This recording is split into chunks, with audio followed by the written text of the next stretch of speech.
Hola y bienvenidos a mi canal de YouTube una vez más. Hoy tenemos el caso de Joan y Tyler Witt. Es un poco parecido en ciertos momentos al caso de Didi y Gypsy. No les voy a decir ahora mismo en qué cosas se parece, lo voy a dejar más bien para cuando ocurra. Y si no lo conocen, pueden ir ahí arriba a la que está en pantalla. Van a tener ese video y el resto de los casos del canal. Pero sí es parecido en ciertos momentos, así que quiero saber sus opiniones. No tengo nada más que decir antes de empezar, así que de una vez comencemos.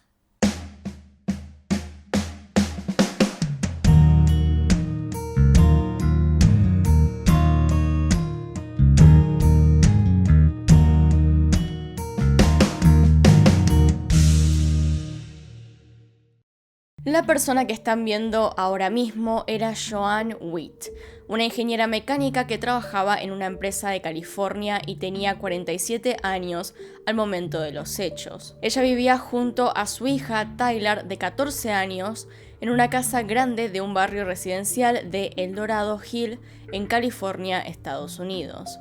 Una linda mansión en una zona hermosa. Parecía desde el exterior una familia bastante normal. Joan no tenía marido y criaba sola a su hija Tyler. Los abuelos y el resto de la familia también vivía en El Dorado y eran de un alto nivel socioeconómico. Según Roxanne, una amiga de Joan, siendo Tyler una niña, vivieron un episodio donde Joan le pegó dejándole una marca en la cara, por lo que Joan tuvo que asistir a clases de rehabilitación y crianza ante la denuncia de las autoridades del colegio. Tyler estuvo un tiempo en custodia de sus abuelos hasta que la situación volvió a la normalidad. Según el relato de esta amiga, este episodio marcó la crianza de Tyler desde ese momento. Joan se volvió una madre permisiva y a menudo le costaba mucho ponerle límites a la conducta de Tyler. El padre de Joan, Norbert Witt, dijo que su hija le brindó a Tyler la mejor vida posible. Lecciones de actuación, lecciones de equitación, campamentos de verano, un curso de modelaje y un portafolio. Tyler voló por todo el país en un avión privado.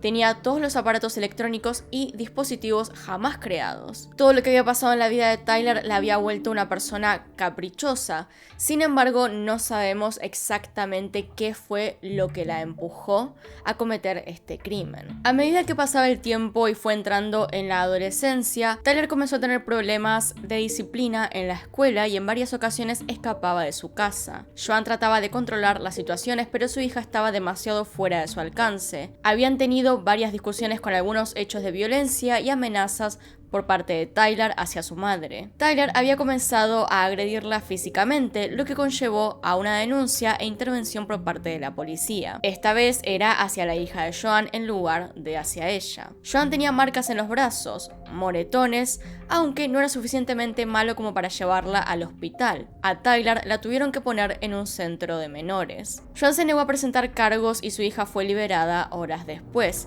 enviada a su casa y finalmente volvió con su madre. Es alrededor de este tiempo cuando Tyler conoce a un hombre llamado Stephen Colbert. Stephen Colbert y Tyler Witt se conocieron en una cafetería poco después de que ella comenzara el 9º grado y él comenzara la universidad. Apenas unas semanas después de conocerse, Stephen y Tyler convencieron a su madre de que permitiera que Stephen alquilara una habitación en su casa. Joan pensó que los dos eran solamente amigos porque le dijeron que Stephen era gay. Joan estaba convencida de que esto era verdad. Le decía a sus amigos que Stephen podía ayudar a Tyler con su tarea porque, como dije antes, estaba en la universidad y tenía 19 años, y de paso ayudarla a pagar la hipoteca alquilando la habitación de la casa. Parecía perfecto.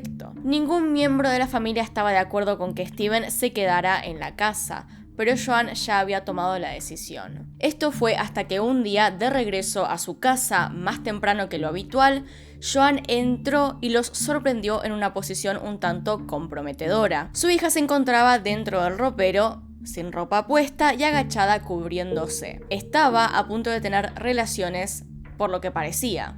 tal vez ya las habían tenido, pero los casó en el acto, se podría decir. Joan hizo lo que haría cualquier persona en su situación, especialmente después de que mintieran con respecto a la relación que tenían. Le ordenó a Steven que se fuera inmediatamente de la casa y llamó a 2 de sus compañeros de trabajo para que la ayudaran a echarlo. Dijo que iba a echar a Steven y que no quería estar allí sola, comentó Vinny Catapano, uno de los amigos de Joan. Catapano ayudó a mover las cosas de Steven a la calle y luego se enfrentó a él diciéndole: si fuera yo, estarías en la cárcel ahora mismo. Y la verdad es que sí, porque, como dije antes, como ya he mencionado, Tyler tenía tan solo 14 años y esta persona tenía 19, por lo tanto, sí había una buena diferencia. A la pareja, de todos modos, esto mucho no les importó y siguieron encontrándose de día cuando Joan estaba en el trabajo y hasta altas horas de la noche cuando ella dormía. Joan presentía que algo no estaba bien, sabía que su hija se comportaba muy mal y que también le estaba ocultando algo. Temía que se siguieran viendo. Así que entró a su habitación un día y finalmente Joan encontró el diario de su hija de vuelta de 14 años, en donde relataba con todo detalle sus aventuras sexuales con Steven. Steven estaba cometiendo un delito al mantener relaciones sexuales con una menor de edad. Joan le advirtió a Steven que llamaría a la policía de inmediato si no dejaba de ver a su hija. Finalmente cumplió esta amenaza y llamó a las autoridades, quienes abrieron una investigación. Tyler asegura haber tenido un ataque de pánico en ese momento por el shock de lo que estaba pasando con su pareja. Entonces, Tyler comenzó a planear junto con su novio qué hacer para evitar que lo delataran ante la policía y poder quedarse juntos. Pensaron en escapar, por supuesto, pero estaba el pequeño problema de que si los encontraban, Steven definitivamente iría a la cárcel. No habría nada que hablar en el medio ni nada que probar. Diría que incluso le podrían poner un cargo por secuestro si huían. La única opción, según creyeron, era matar a la madre de Tyler. No dejar de verse, no distanciarse, nada de eso. Matar a Joan. Aunque en realidad no tenía absolutamente ningún beneficio hacia ellos. El diario estaba en manos de la policía, había testigos que eran los amigos de Joan, no había nada en realidad que pudieran hacer. Joan lo quería lejos de su hija, pero ellos no podían soportar la idea de no estar juntos. Y ahí fue cuando comenzó la conspiración. Esto lo cuenta una de las amistades de Joan. Y con este contexto entonces, pasemos al día de los hechos.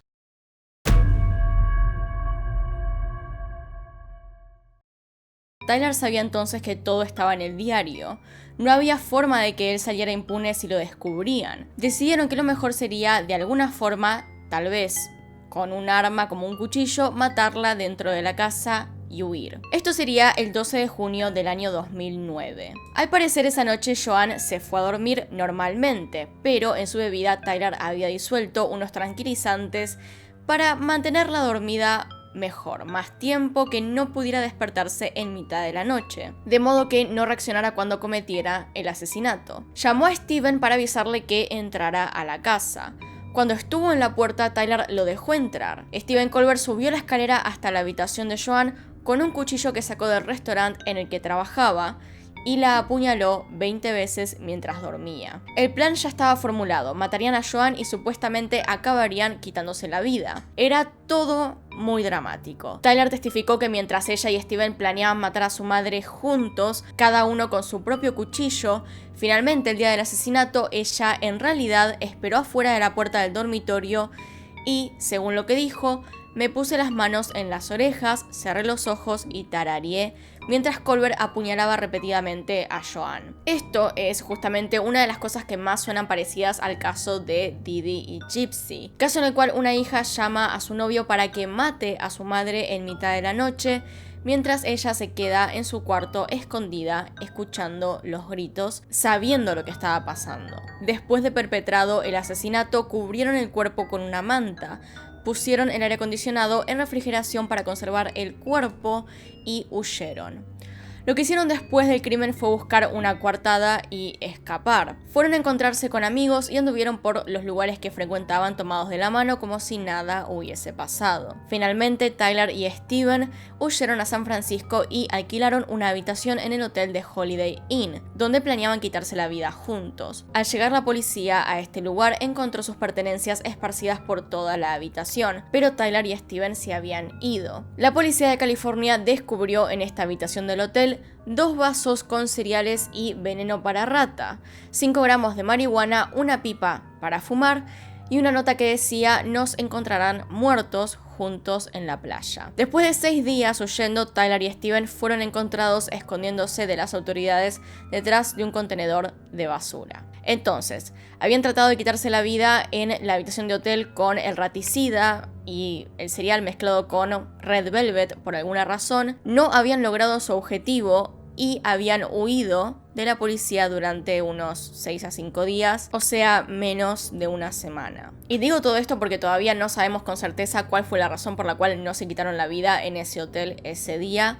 y por qué decidieron salir del hotel y esconderse de la policía en lugar de tal vez hacer otra cosa, cualquier otra cosa. Entonces, el 17 de junio del 2009 fueron arrestados y puestos bajo custodia. En las fotos policiales que les tomaron en ese momento, se los veía con el pelo teñido y con sus aspectos un tanto cambiados, en un intento de despistar a las autoridades que los buscaban. Como las 2 personas en cuestión tienen los hechos completamente distintos en ciertas áreas, lo que tenemos no es una cronología exacta, sino unas teorías de cómo realmente habría sido la cronología del escape. Según creemos entonces, luego de asesinar a Joan y huir, transcurrieron 48 horas hasta que se halló el cuerpo. Joan no había salido de su casa en todo ese tiempo y el primero en notar que algo definitivamente estaba pasando fue su jefe. Él, al ver que Joan se había ausentado del trabajo, siendo que no era de faltar y mucho menos no avisar antes de hacerlo, se puso en contacto con sus padres,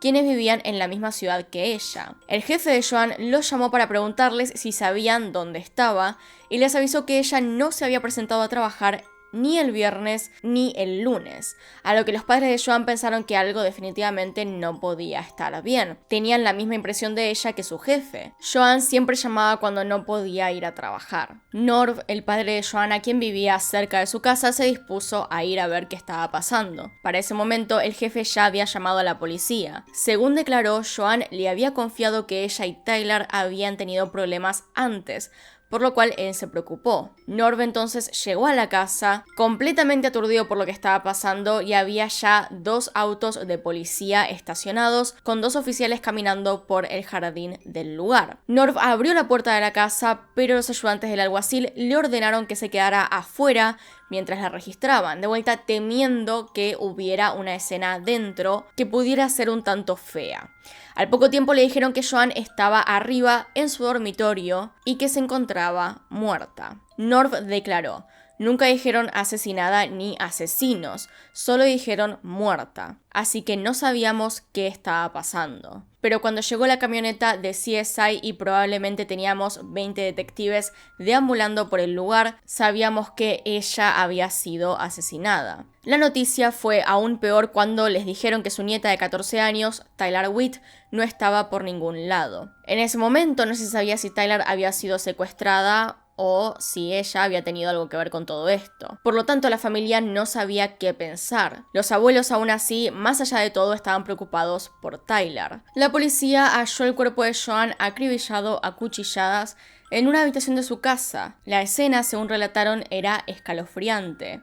Joan presentaba heridas en todo el cuerpo y un corte en el cuello que casi la había decapitado. Pero los detectives no tardaron mucho en concluir que Tyler no era una víctima. Justamente por lo que dije antes, unas semanas previas a estos hechos, ella había ido con las autoridades para discutir la relación de su hija con este hombre de 19 años, Steven Colbert. Ahora los detectives querían hablar con ambos involucrados. Y acá es entonces cuando comienzan los conflictos con ambos implicados.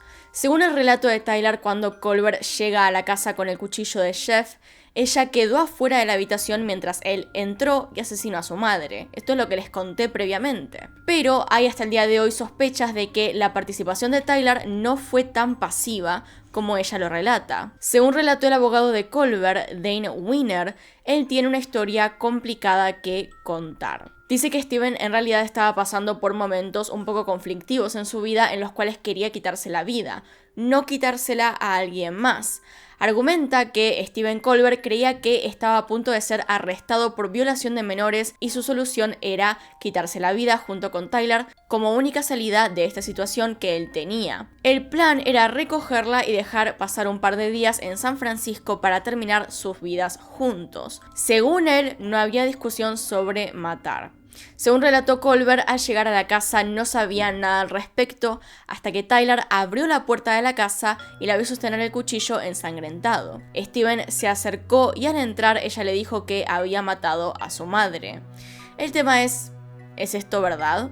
Según relató, había sangre goteando por todas partes, sin embargo no se encontraron rastros de sangre en el área de la cocina o indicios de que eso hubiera sucedido. No hallaron sangre en la alfombra ni en el suelo en dirección a la puerta. Sería bastante difícil y de película que bajase ella con un cuchillo todo ensangrentado y no dejase ni una sola marca, ni una sola gota. Por ejemplo, ella supuestamente abre la puerta sola, sin ayuda de nadie más, y no había sangre en el picaporte principal. Entonces, ¿qué hizo? ¿Abrió la puerta con el pie? ¿No debería haberse hallado evidencia de sangre en algunas partes fuera del dormitorio si ella hubiera atravesado la casa con el cuchillo en la mano? Es imposible. No hay evidencia física de sangre en todo ese lugar. Entonces, no había evidencia lógica que respaldase la afirmación que hacía Colbert de lo que sucedió. Los fiscales contaban con Tyler y su declaración para demostrar lo que realmente había pasado. Por otra parte, además, Tyler mintió en varias ocasiones. La más llamativa fue en el interrogatorio inmediato a su detención. En el momento en el que los inspectores le comunican que su madre estaba muerta y ella fingía no saber nada, montando una actuación dramática. Los inspectores que la estaban interrogando le contestaron que ya sabían que ella tenía conocimiento de que su madre estaba muerta.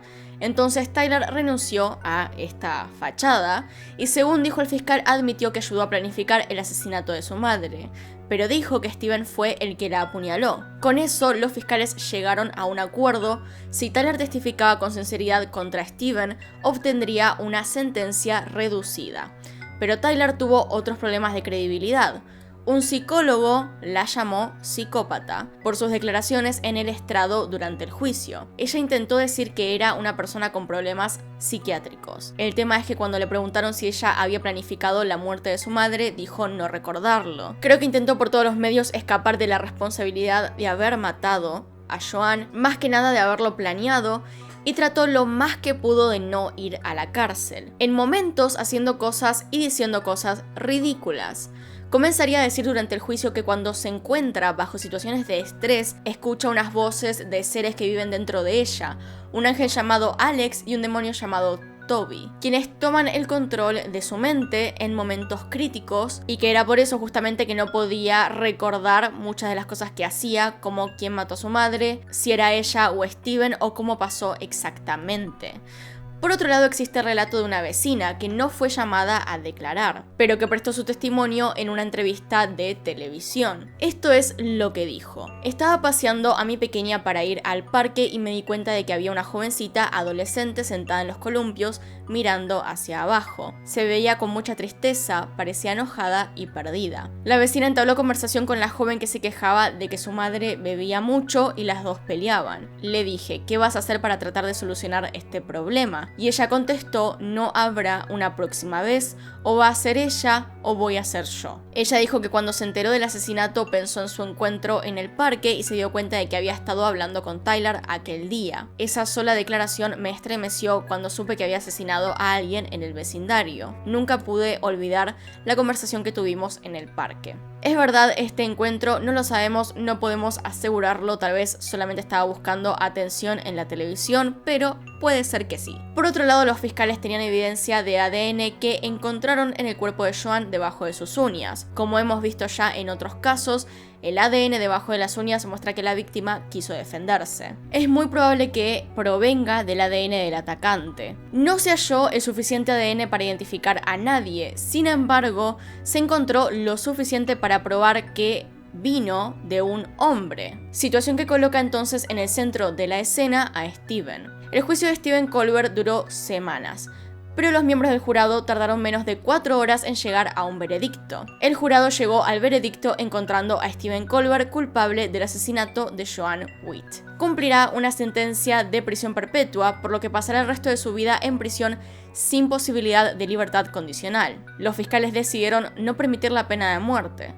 La madre de Colbert, Jan, todavía está convencida de su inocencia, a pesar de que claramente mintió y a pesar de que hay ADN masculino en la escena. Eso sí, no sabemos si es su ADN. Solo dijo que quería que alguien la despertara de esta pesadilla. El hermano de Joanne, Mike, quien limpió la escena de la habitación, después de todo lo que pasó, habló antes de la sentencia y llamó a Colbert un hijo de puta psicótico y dijo que deseaba que fuera víctima de violencia en prisión por el resto de su vida. Espero y deseo que el señor Colbert experimente las peores experiencias posibles que nuestro maravilloso sistema penitenciario puede otorgarle. Todo esto en el medio del juicio, por lo tanto el juez tuvo que decirle que pare un poco con las malas palabras y que siguiera testificando. El juez no tenía ninguna otra opción que condenar al imputado a cadena perpetua. Tyler, por su parte, obtuvo como recompensa por testificar en contra de su novio Steven la posibilidad de, al declararse culpable, ser condenada por asesinato en segundo grado, al asumir voluntariamente también su culpabilidad, recibiendo entonces como total de todo esto una reclusión efectiva por 15 años. Quedaría libre en el 2024. Eso sí no pasa nada más. Este fue un asesinato calificado como brutal, en el que el tribunal no halló ninguna emoción o incluso un poco de arrepentimiento por parte de los culpables. Hubo muchas mentiras, mucho culpar al otro, pero en ningún momento ninguno se arrepintió. No, ninguno lloró realmente sobre el asunto, ninguno lloró la muerte de Joanne. No parecían preocupados por eso. En tanto, los padres de Joanne y abuelos de Tyler, al conocer la sentencia, solo dijeron: no hay sensación de victoria para dos personas que perdieron una hija y una nieta. Realmente me pregunto cómo haremos para superarlo. Si extrañamos a nuestra hija, por supuesto, absolutamente todos los días. Pensamos en ella todos los días. Y es así como termina. No sabemos a ciencia cierta qué pasó, porque ambas personas sostuvieron sus discursos todo ese tiempo. Los dos son culpables, sí. Tyler admitió haber planeado la muerte de su madre y había ADN de hombre debajo de las uñas de la víctima. Por lo tanto, Steven es más que probablemente la persona que estuvo ahí ese día. Obviamente uno puede dudar que pudo haber sido cualquier otra persona, cualquier otro hombre, pero la verdad es que no parece haber pruebas de que nadie más pudiera estar involucrado en todo esto. Así que sí, tiene que ser Steven. Pero bueno, díganme qué opinan con respecto a todo esto ustedes. ¿Qué les pareció el caso, las actitudes de estas personas? ¿Qué creen que pudo haber pasado? ¿Es verdad la historia de Tyler, en la cual ella no participó activamente del asesinato? Eso es lo que indica la escena por lo que pudimos ver, pero tampoco hay tanto ADN como para saber bien qué pasó. Así que bueno, acá están mis Patreons y los miembros del canal. Gracias por apoyarme a través de estas plataformas. Y sin nada más que decir, acá tienen un video nuevo, acá tienen un video recomendado. Se pueden suscribir haciendo clic en mi cara. Y nos vemos en otro video. Adiós.